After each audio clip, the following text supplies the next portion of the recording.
ടാർപ്പായ sheet വലിച്ചുകെട്ടിയ താൽക്കാലിക കൂരകളാണ് ഇവരുടെ ഇപ്പോഴത്തെ ആശ്രയം. മഴ പെയ്താലും വെയിൽ കാഞ്ഞാലും ദുരിതം ഒരുപോലെ.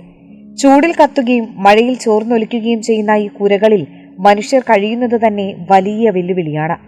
ഒരു കൂരയിൽ 3-4 കുടുംബങ്ങൾ ചേർന്നാണ് കഴിയുന്നത്. സ്വകാര്യത എന്നത് ഇവിടെ ഒരു സ്വപ്നം മാത്രമാണ്. പ്രാഥമിക ആവശ്യങ്ങൾ പോലും നിറവേറ്റാൻ കഴിയാത്ത അവസ്ഥയിലാണ് ഇവരുടെ ദിനചര്യ മുന്നോട്ട് പോകുന്നത്. കൊല്ലായി ഇതാക്കണ ഈ കീറ കവറിന്റെ ഉള്ളില് ആന വന്ന് മുറ്റത്തെ വായ കത്തുന്ന് പോയി.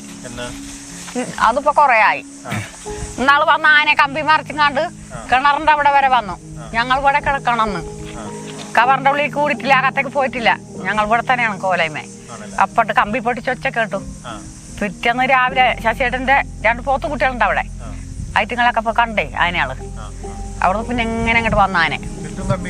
ചുറ്റും കമ്പി ഉണ്ടായിട്ട് എന്താ ഇതിന് സാധനമല്ലല്ല, വെറും കമ്പി മാത്രമേ ഉള്ളൂ. പേരിന് സ്ഥാപിച്ച സോളാർ വേലി ഉണ്ടെങ്കിലും അതിൽ വൈദ്യുതിയില്ലെന്ന് നാട്ടുകാർ പറയുന്നു.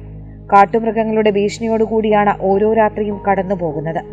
ആനയും പന്നിയും കരടിയും എത്തുന്ന ഭയം ഇവരെ ഒരിക്കലും വിട്ടുമാറുന്നില്ല.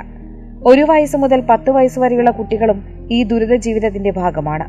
സുരക്ഷിതമായ ബാല്യവും ആരോഗ്യകരമായ ജീവിതവും എന്നത് ഇവർക്കിപ്പോഴും അകലെയുള്ള സ്വപ്നങ്ങളായി തുടരുന്നു. വർഷങ്ങൾ കഴിഞ്ഞിട്ടും മാറാത്ത ഈ ദുരിതാവസ്ഥയ്ക്ക് ഒരു പരിഹാരം എപ്പോഴെന്ന ചോദ്യം ഇപ്പോഴും മറുപടിയില്ലാതെ നിലകൊള്ളുകയാണ്. കേരള വിഷൻ, വണ്ടൂർ.